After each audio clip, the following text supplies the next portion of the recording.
Alright guys, so to show you where these two sensors are for the rear of the transmission and what I used to remove them. Also, I have about 2% battery left on my phone, so hopefully it won't die. But I just wanted to show you how to remove this. So what I used was this guy here is a half inch wrench, or I'm sorry, whatever the hell these are called, breaker bar, with a it's a 7/8, where's it? 7/8 socket, okay, with a half-inch drive to I think a 3/8, and this I used to actually loosen the initial turn, right? And then afterwards, I used this guy here, just a regular wrench. So I want to show you the actual location. It's going to be on the passenger side. Okay, passenger side. Underneath, there's going to be one right there, and then one above that one. There's the connector for it that you first have to take off. And then you can loosen it. See, it's loosening with this. So you can loosen like that. And eventually you can just do it by hand.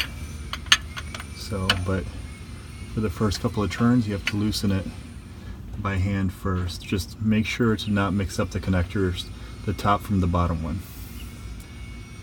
By the way, if you guys weren't aware, you can actually jack the Corvette right here. It's kind of in the rear part. It's actually nice because it gives you more clearance to slide out to get under here, and gives you plenty of like space here to work on this thing. So I took them out. This here with this like white stuff on it, I don't know what that is. This was the bottom one, and there's actually, if you look closely, there's actually fluid. There's fluid in there. It's like that the transmission fluid. It's hard to tell in the camera, but there is fluid in there. So I'm not sure how these fail, but I think the fluid is what messes these guys up, or the heat over time. And then this is the top one. The top one is a lot cleaner, probably because it wasn't like soaked in fluid. And it actually, inside, it does have a little bit of fluid. See that red stuff right there? But not nearly as much as the one on the bottom. So the part numbers for the new ones, this is it. So I got both of these off Amazon for like $80. Part numbers, if you guys want to screenshot that.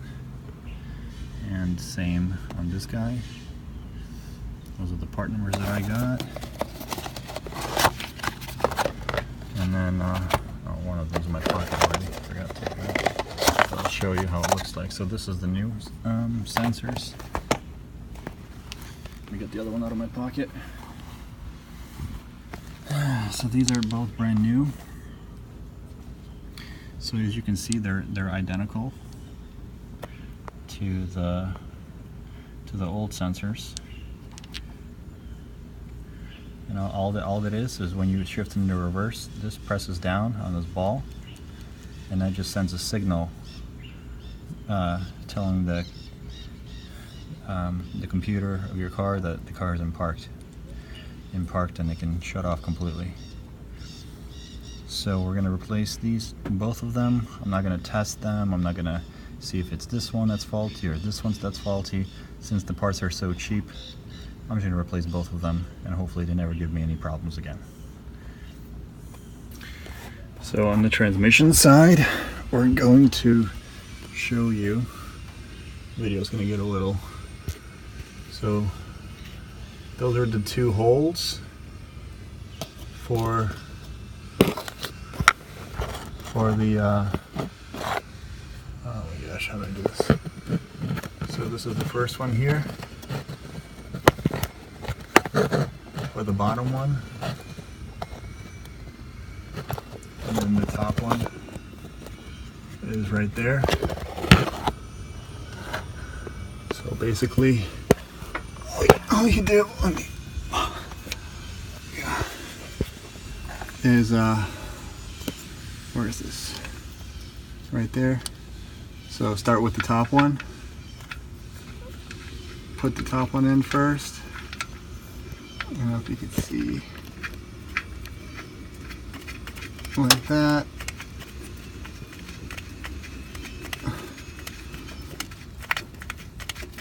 And then you're going to do the same thing with the bottom sensor. See how that's in now? Right there. So then take the bottom one and do the same thing here.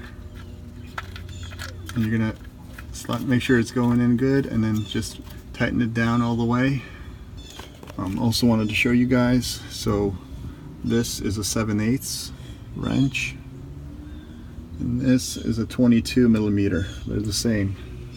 You can use whichever you have, but you can't use one that's too deep, like none of those super deep sockets, because then it won't clear. It won't clear between all those wires you see right there.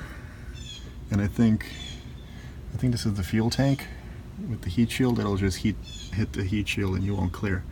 So what I'm doing is I'm using this to tighten it down, right? And then so you tighten it with this. And then what we're gonna do is use the 22 mil to completely tighten it down, torque it down later. What I recommend, when you guys put those two sensors back, what I would do is do the first one, the top one first. Tighten that one down all the way, and then work on the bottom one. I did the bottom one first, and then it was a little difficult to tighten the top one, because you have to like maneuver this guy in there. So that's it. I mean, basically, now all you do is you take your connectors, the top one here. This guy goes like this. Sorry, you can't see too good. I can't see myself here. It goes in, it should clip in, right? You see right there where my finger's holding it? There, like you could feel it clip in. And then you make sure you try to take it off, make sure it's on there. Good. Yeah. It's not going anywhere. And then take the bottom one, which is here, and connect this one. There you go. It's on there. Good. Make sure it's on there really strong. Okay. Now we go test it out and see if that solved our issue.